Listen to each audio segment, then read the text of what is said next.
우리 함께 주님 찬양하겠습니다. 찬송가 276장으로 우리 주님께 찬양합니다.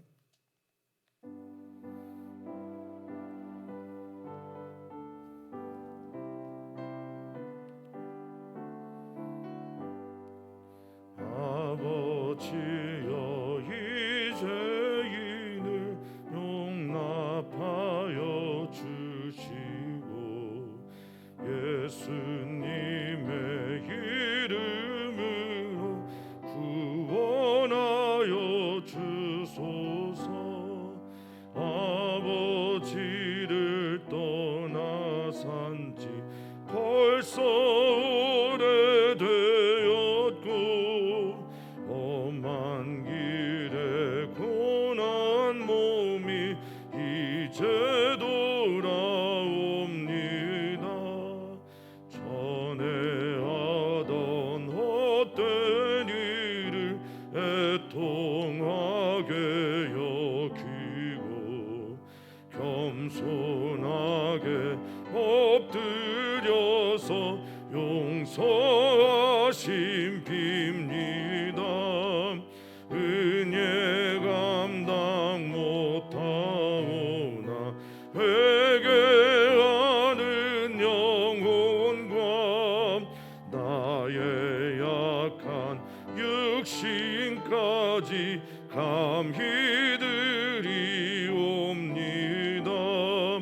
나의 죄를 사하시려 주님 죽으셨으니 그 공로를 의지하여 주만 의지합니다. 아버지여 용납하사 나를 품어주시고 주의 사랑 품 안에서 길이 살게 하소서. 아멘. 아멘. 하나님 감사합니다.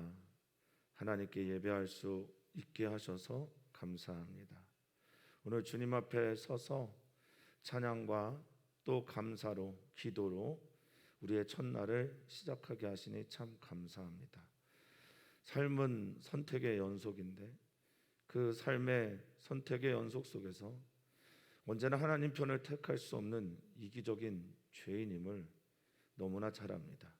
주님, 우리가 선택하는 또 우리의 이익을 위해 선택하는 우리 중심으로 무언가를 선택하려고 하는 우리들의 모든 것이 하나님 실패일 때가 얼마나 많은지 모릅니다. 주님, 오늘 하나님 앞에 서서 하나님 편을 택하며 하나님께서 기뻐하시는 일을 선택해야 할 텐데 주 성령께서 우리 사랑하는 모든 성도들의 삶 속에서 하나님 편을 선택할 수 있도록 깨닫게 하시고 생각나게 하시고 지혜롭게 하시는 은총이 우리 모두를 덮어주기를 간절히 소망합니다. 오늘 말씀 속에서 주의 길을 보게 하시고 말씀 속에서 주님께서 원하시는 것을 깨달아 하는 시간 되기를 소망하며 사랑 많으신 예수님의 이름으로 기도하옵나이다. 아멘. 아멘. 하나님의 말씀을 보겠습니다. 하나님의 말씀은 사사기서 20장 17절에서 28절입니다.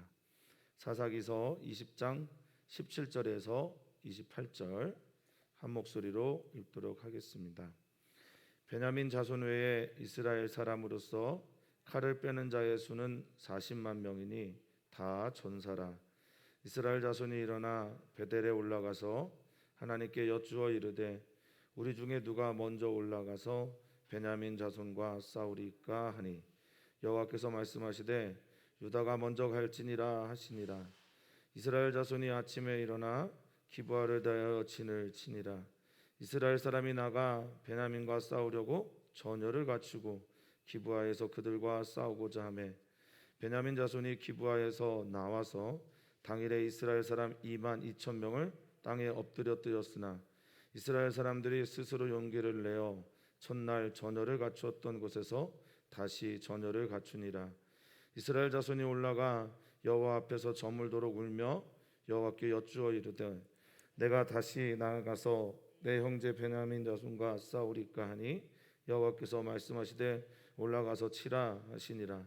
그 이튿날에 이스라엘 자손이 베냐민 자손을 치러 나아가매 베냐민도 그 이튿날에 기브아에서 그들을 치러 나와서 다시 이스라엘 자손 18,000명을 땅에 엎드렸으니 다 칼을 빼는 자였더라.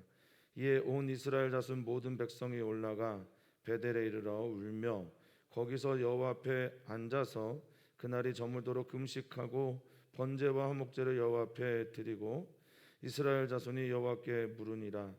그때에는 하나님의 언약궤가 거기 있고 아론의 손자인 엘르아살의 아들 피느하스가 그 앞에 모시고 섰더라.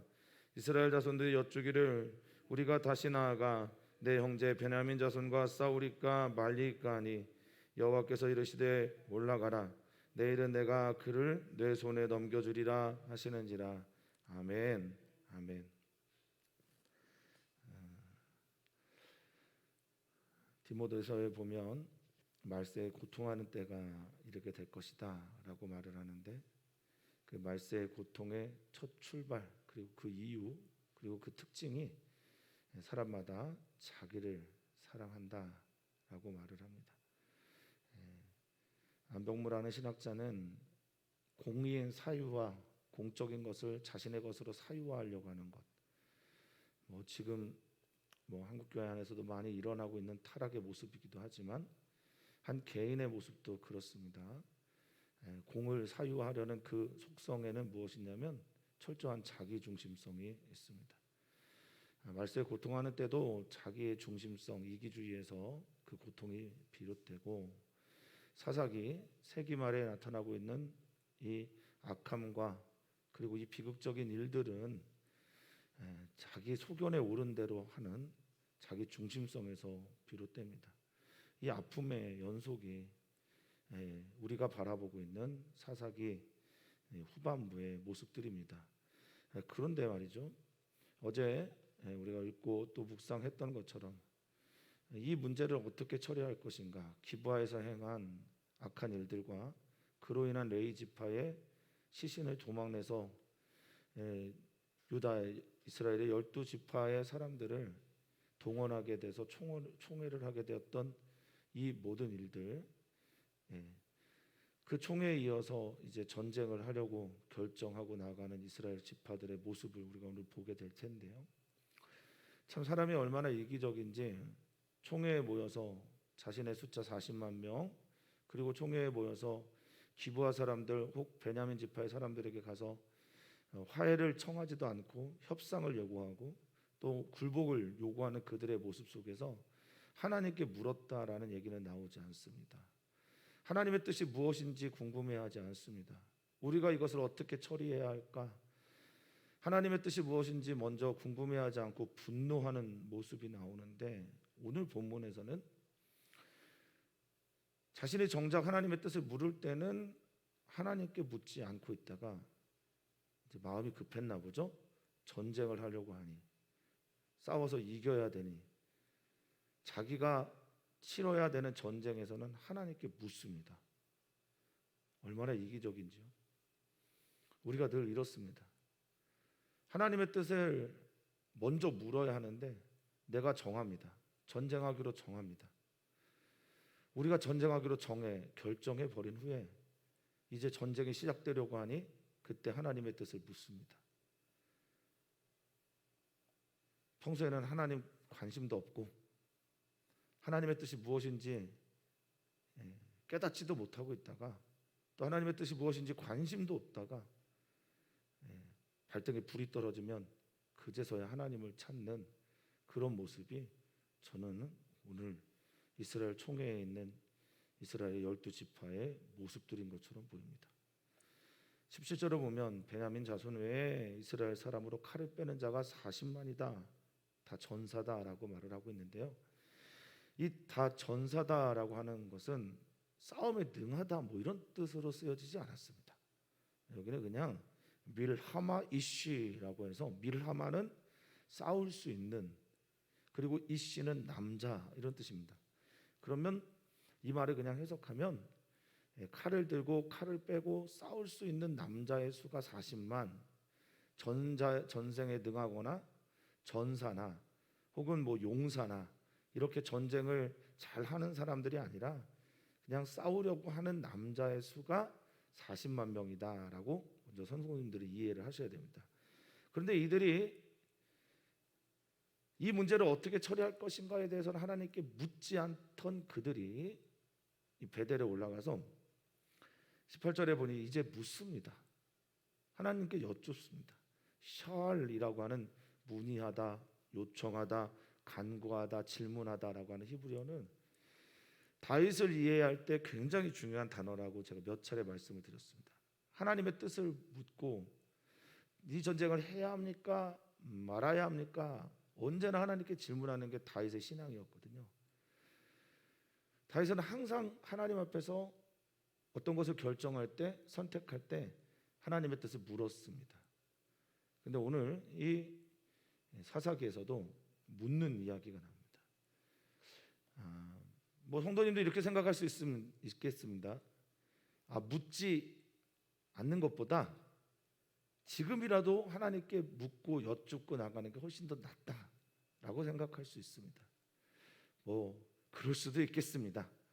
그런데 정말 물어야 할 것은 누가 먼저 싸워야 될 것이 아니라 정말 이 싸우는 것이 하나님의 뜻인지를 물었어야 했습니다. 그런데 어쨌든 물어 하나님께 나아가고 이 베트엘이라고 하는 여기에 이제 왜 베델을 선택했느냐? 당시에는 이제 실로아라고 하는 실로의 여호와의 장막이 있을 때였는데 왜 베델을 선택했을까? 뭐 베냐민 지파와 가까운 땅이기도 하고 그리고 그곳에 단을 쌓고 기도했던 그들의 옛 조상 야곱의 이야기도 있었던 곳이기 때문에 그들이 베델에 올라가서 하나님께 여쭙습니다. 우리 중에 누가 먼저 베냐민 지파와 싸우겠습니까? 베냐민 자손과 싸우겠습니까? 여기 먼저라는 단어는 테힐라라고 하는 히브리어인데요. 먼저라는 단어 안에는 문을 열다, 시작하다, 그리고 누가 처음이냐, 근본이냐 이런 질문도 같이 들어가 있습니다.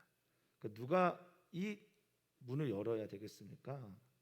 누가 처음으로 나가야겠습니까? 이렇게 이제 여호와께 물을 때 하나님이 대답을 하십니다. 유다가 먼저 갈지니라라고 이렇게 대답을 합니다. 유다가 먼저 시작해야 된다, 열어야 된다 이렇게 얘기를 합니다. 이스라엘 백성들은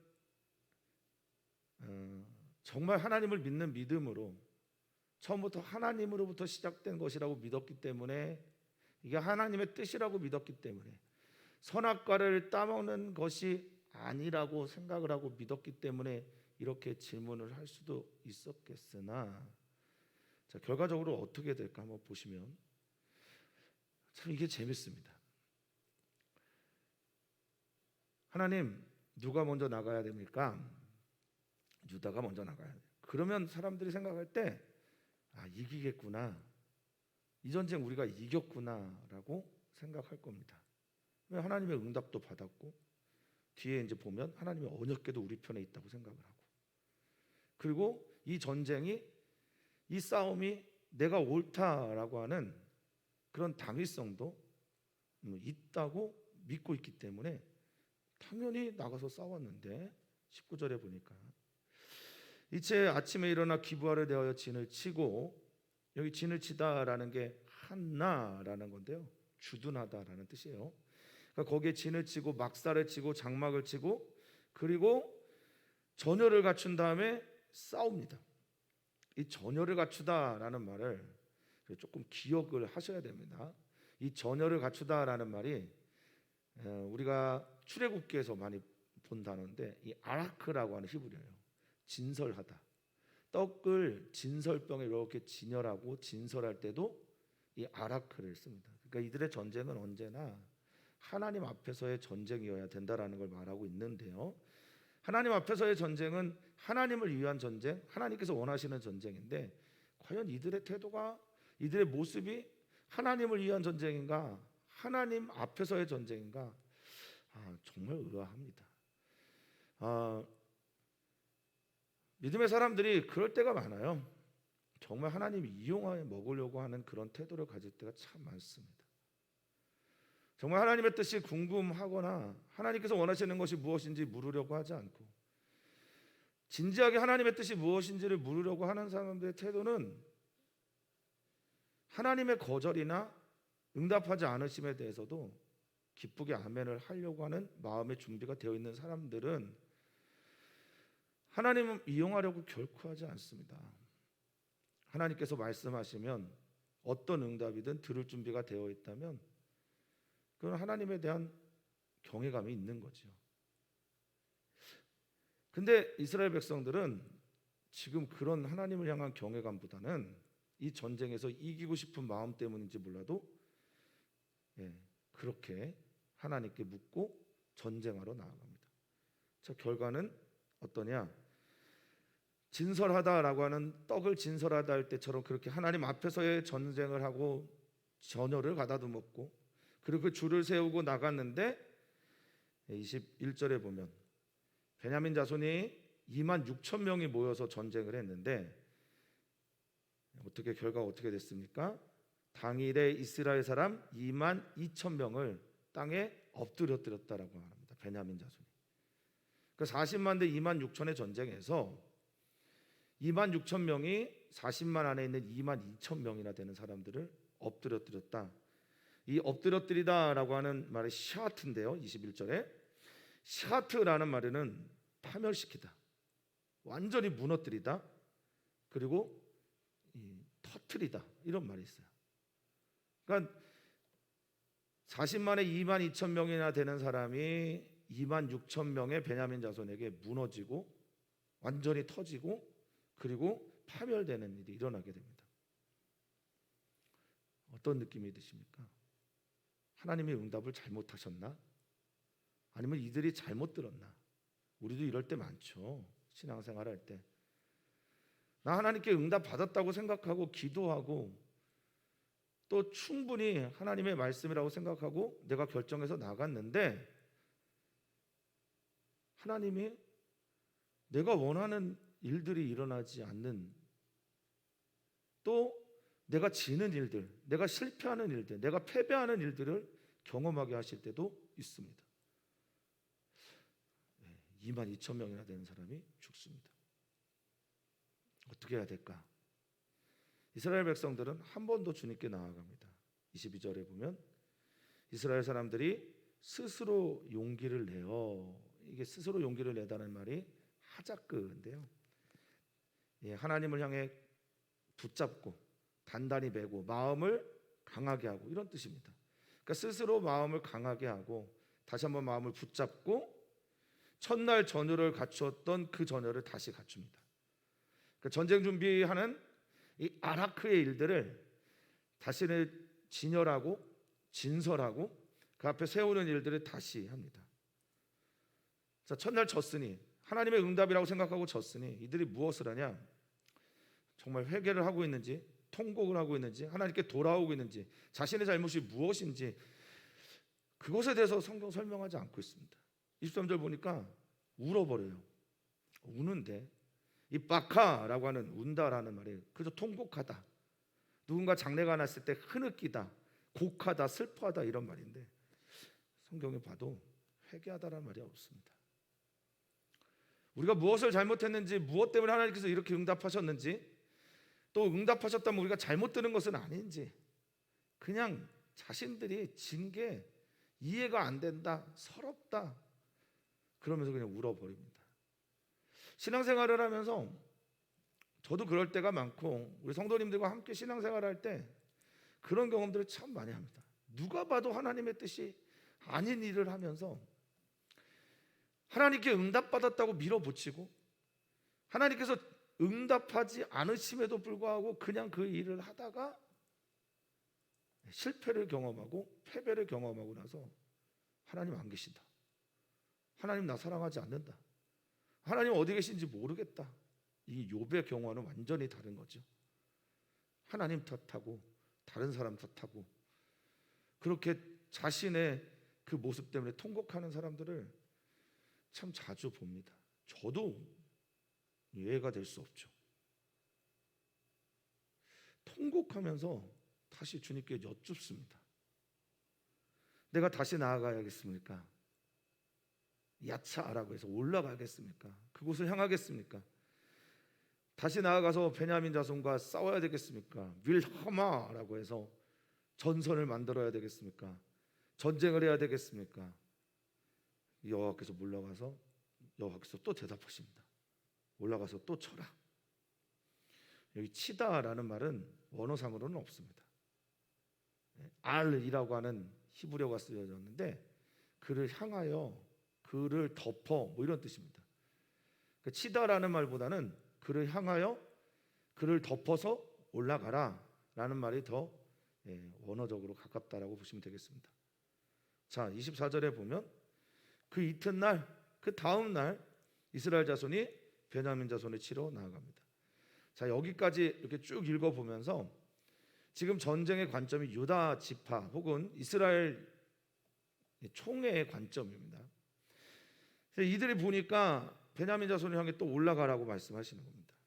그래서 이튿날에 또 올라갔는데 베냐민 자손에게 이번에는 18,000명, 처음에 22,000명, 18,000명. 그래서 두 번의 전쟁에서 10분의 1이 죽는 그런 일들을 경험하게 됩니다. 18,000명의 땅에 엎드렸으니 다 칼을 빼는 자였다, 전쟁을 하는 자였다, 용사였다라고 하는 이들이 샤트라고 해서 완전히 파멸하고 무너지고 멸망당하는 일을 경험하게 됩니다. 이제 어떻게 해야겠습니까? 이쯤 되면 회개하고 돌이켜서 하나님께 진짜 하나님의 뜻이 무엇인지 물을 법도 한데요. 26절 이스라엘 백성들은 한 번도 하나님께 나아가서 그냥 울면서 통곡하면서 이제 하나님 앞에, 성경이 그렇게 표현해 주면 참 좋겠는데 진지한 하나님의 뜻에 대해서 다시 한번 묻는다든지 회개한다든지 돌이킨다든지 이런 것 말씀하지 않으시고 그냥 여호와 앞에 앉아서 그날이 저물도록 울고 그런 후에 금식했다, 춤이라고, 끊어버리다, 끊어지게 하다, 내 먹을 것을 잘라내다, 이런 뜻인데요. 내 안으로 들어오는 어떤 즐거움들을 끊어냅니다. 자, 이것이 회개인지 모르겠습니다. 또 번제, 하나님께 올라라고 하는 자신을 다 태워드리는 헌신의 제사를 드립니다. 그리고 화목제, 샬림이라고 해서 하나님과 우리 사이에 화목이 되었다는 그런 제사를 하나님께 드립니다. 어떻습니까? 성도님들이 판단하실 때 이런 번제, 화목제, 금식 어떤 이런 종교적인 행위가 이들의 모습 속에서 정말 회개한 자의 모습이라고 보십니까? 어떻습니까? 아니면 내가 바라는 이김, 승리, 전쟁에서 저 베냐민 사람들을 완전히 파괴하고 이기고 또 그들을 완전히 혼을 내서 완전히 밟아버려서 자신의 의를 세우려고 하는 그런 욕망으로 그렇게 비춰지십니까? 이스라엘 백성들이 베냐민 지파 사람들을 도대체 어떤 대상으로 생각하고 있는지, 정말 형제로 생각하고 있는지, 이스라엘 12지파 중에 한 지파로 생각을 하고 있는지, 사랑의 대상으로 생각하고 있는지, 함께 하나님의 길을 걸어가는 사람들로 생각하고 있는지 아닌지 잘 모르겠습니다. 저는 여기서 판단을 유보시키시고 후에 있는 성경을 쭉 읽어보시면 이들의 이 번제, 화목제, 금식이 회개하는, 진정 회개하는 자의 모습이 아니라는 것을 보시게 될 겁니다. 자, 그때 당시에 설명을 합니다. 이스라엘 자손이 여호와께 물을 때에 무엇에 대고 물었냐? 무엇에 대고 물었냐면 베델에서 여호와께 물을 때 하나님의 언약궤를 향해 물었어요. 그러면 이때부터 사무엘상에 보면 전쟁의 때마다 하나님의 법궤, 언약궤를 모시고 전쟁에 갔던 게 전통이 되었는지 모르겠습니다. 실로에 있는 그 장막에서 법궤만을 빼서 하나님이 우리와 함께한다라는 믿음을 가지고 베델에 갔고, 베델에서 그 법궤 앞에서 이 질문을 하는 겁니다. 모든 게 갖춰진 것 같아요. 여호와 이름으로 모였고, 여호와 이름을 믿는다고 하는 12지파의 어른들이 모였고, 그리고 자신들이 하는 행위에 대해서 옳다라고 생각을 했고, 이거 하나님 앞에 이런 범죄가 어딨냐라고 결정을 했고, 그리고 그들에게 가서 전쟁을 할 준비를 하고 올라간 다음에 하나님의 뜻을 묻지도 않은 채 그들과 협상하고 그들에게 전쟁을 향해 달려가고, 그리고 전쟁이 시작되니까 하나님께 묻습니다. 심지어 하나님의 언약궤 앞에서 묻습니다. 그리고 두 차례 지고 나니 하나님 앞에 온전한 회개보다는 통곡, 금식, 번제, 화목제를 드립니다. 그리고 누가 그 앞에 섰었냐? 누가 그 앞에서 이 일들을 인도했냐? 아론의 손자, 민수기 25장에 보면 이스라엘 사람 시므리, 족장의 아들 시므리와 미디안 사람 고스비라고 하는 여인이 간음하고 행음했을 때 그 사람을 하나님의 질투하심으로 질투하여 창으로 그 둘을 장막에서 꿰뚫어 죽임으로 이스라엘에 임했던 연병을 멈추게 했던 믿음의 사람 대제사장 아론의 손자 엘르아살의 아들인, 아직 출애굽기 때의 일이 기억에 있는, 여호수아와 함께 정복전쟁에 참여했었던, 그리고 여호수아 후반부에 므낫세 단지파, 갓지파, 르우벤 지파가 요단 동편으로 건너갔을 때 그들이 요단 동편에 큰 돌무더기를 세운 것을 보고 그것에 대해서 진위 여부를 파악하기 위해서 보냈던 그 비느하스가 여기에 있습니다. 그러니까 갖출 거 다 갖췄어요. 심지어 여호와의 법궤도 있습니다. 그리고 그 법궤를 담당한 이도 하나님을 신실하게 믿어왔던 사람 중에 한 사람이었던 비느하스였습니다. 그런데 이 사사기의 이야기는 한 지파가 죽어 나자빠질 때까지 그를 완전히 죽이는 전쟁을 하는 이스라엘의 결코 아름답지 않은 모습들을 보여주고 있습니다. 사사가 없었던 것 아니고 지도자가 없었던 것도 아닌데 어떻게 이런 일이 이들에게 일어날까? 그런 이런 기도, 질문, 하나님을 찾는 행위, 과연 하나님을 믿는 사람의 모습일까? 속이 너무 상하고 마음이 안타깝고 또 좋지 않은 모습으로 이 본문들을 보면서 우리는 어떤가?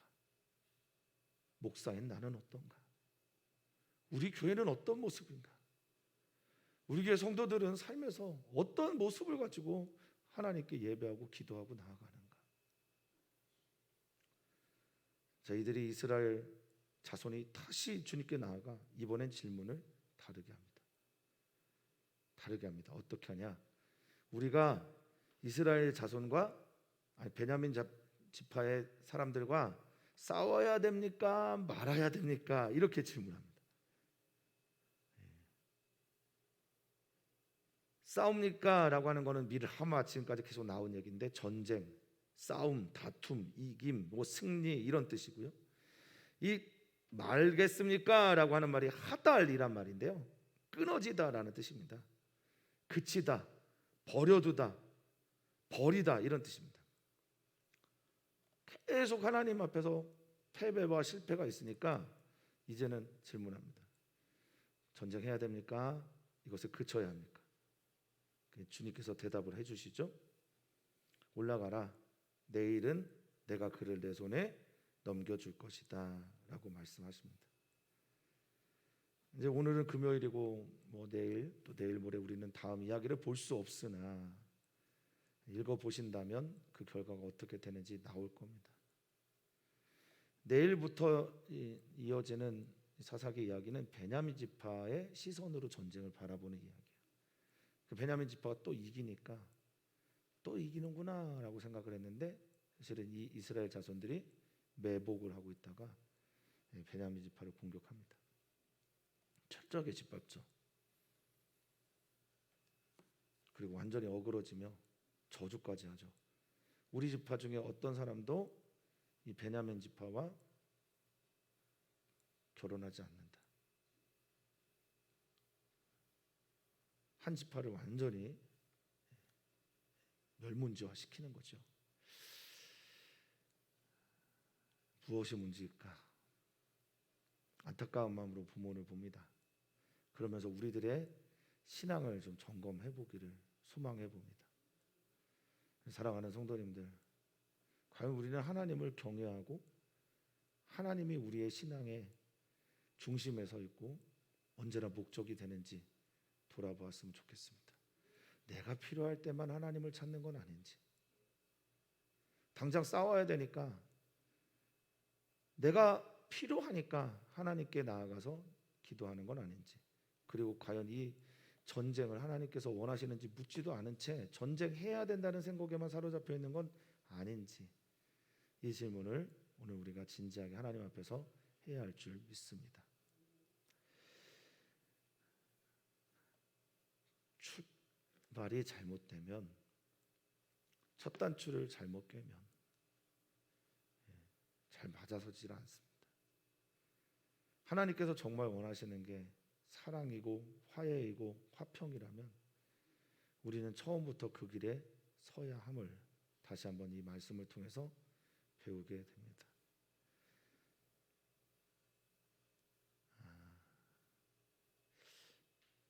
이 사사기를 보면서 어찌 이럴 수 있을까 이런 생각을 하는데, 언제나 성경을 읽을 때 이해가 안 되는 부분에 있어서 우리를 들여다보면, 나를 들여다보면 쉽게 풀릴 때가 있습니다. 어떻게 이렇게까지 행동할까라고 하지만 사실은 우리도 이런 유의 정서 속에 빠질 때가 얼마나 많은지 모릅니다. 하나님께서 왜 이렇게 말씀하셨지 통곡하고 번제하고 계속 묻는 게 아니라 실은 이들은 회개해야 했습니다. 하나님, 우리가 정말 잘못 모였습니다. 잘못 결정했습니다. 하나님이 원하시는 뜻을 처음부터 묻지 않았습니다 라고 하는 회개가 이들에게 있어야 됩니다. 나중에 이들은 자신들의 선택과 베냐민 지파를 완전히 죽인 것에 대해서 후회하죠. 괴로워합니다. 이게 이제 사사기가 드러내고 있는 마지막 결론의 이야기들이에요. 네, 함께 기도합니다. 기도하실 때 정말 하나님을 경외하는, 첫 출발부터 하나님의 뜻이 무엇인지를 묻는, 하나님께서 원하시는 그것 앞에 서 있는 우리들이 되기를 위해 기도해 주시기를 바랍니다. 또한 기도하실 때 우리 교회의 목회자들을 위해서 기도해 주시고, 정말 이기적인 시대에 하나님의 이 거룩한 직임을 감당함에 사적인 사감을 통해서 공적인 일들을 감당하지 않도록 하나님 앞에서 늘 두렵고 떨리는 마음으로 서 있으며 선택하는 모든 것들이 하나님께서 기뻐하시는 뜻 안에서의 일들이 되도록 성도님들 기도 부탁드립니다. 수술하고 회복 중인 박양희 성도님 위해서 기도해 주시고, 내일 모레부터 있는 추석 연휴 우리 가족들을 위해서 기도해 주시고, 주일 예배를 위해서도 기도를 부탁을 드립니다. 하나님을 진심으로 경외하는 우리 모두가 되기를 소망합니다. 하나님을 정말 이용하는 자들이 아니라 하나님을 처음부터 끝까지 믿음으로, 존귀함으로, 하나님을 사랑함으로, 거룩함으로 대할 수 있는 우리 귀한 성도님들 되게 하여 주시옵소서. 어떤 경우에도 나의 필요를 따라 하나님을 이용하려고 하는 행동, 말, 신앙의 태도를 갖지 않게 하시며 그저 언제나 하나님의 뜻이 무엇인지를 묻고 먼저 그 나라와 그 의를 구할 수 있는, 그 위를 믿음으로 선택할 수 있는 우리 귀한 주님의 성도님들 되게 하여 주시옵소서. 감사하며 사랑 많으신 예수님의 이름으로 기도하옵나이다. 아멘.